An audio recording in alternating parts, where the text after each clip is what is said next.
Yeah. As always, Donald Cerrone is underestimated. Ever since his UFC debut when he first stepped in back in, I think it was 2011, he was underestimated coming over from the WEC. He's underestimated in almost every fight he gets into, and I'm not sure exactly why that is. The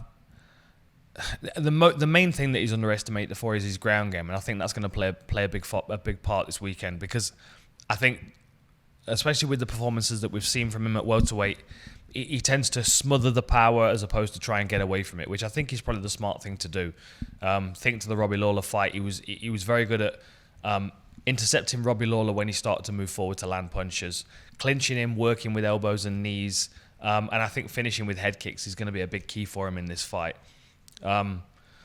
But always underestimated, and I don't think the McGregor camp are underestimating Cowboy. I think they realise how deep his skill set is. He's got 17 submissions on his record. So if the fight hits the ground, he's a threat. He's got arm bars, he's got triangles, he's got loads of rear naked chokes, which is obviously that's been Conor's kryptonite in the past in recent fights. And I mean, the thing is with Cowboy striking, it's quite awkward. There's an unusual rhythm to it. Like if you watch someone like Anderson Silva, or one of the slick strikers in the division, in all the divisions, I think, is Thomas Almeida. Even though he's not quite reached his potential yet, there's a slickness, a smoothness to their striking, which Cowboy doesn't necessarily have. There are moments of it, but his timing is still quite awkward. And I think that allows people to underestimate him a little bit. And I think he's one of those fighters, much like Nate Diaz.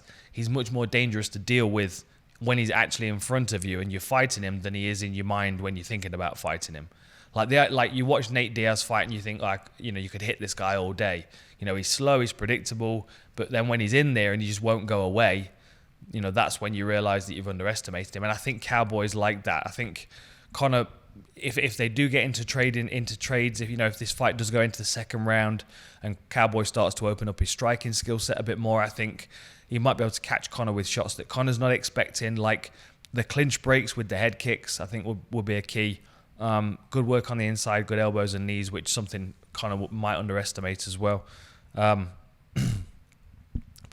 generally it's the ground game.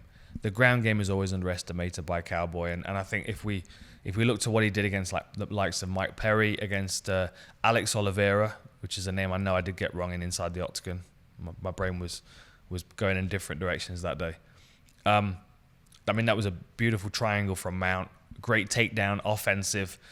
Same thing with Patrick Cote again, who we also got to remember, Patrick Cote started his UFC career on a short notice fight at light heavyweight against Tito. And then he was beaten by Cowboy, who's a lightweight contender. So, Cowboy, the weight class wouldn't really make a difference to Cowboy when it comes to wrestling. He seems to be able to put it on people no matter what, and he's got the durability to make it work as well. So the thing that's most underestimated, to answer the question briefly, is Cowboy's ground game, and I think we'll see some of that this week if he's able to stay away from that left hand in the first couple of minutes.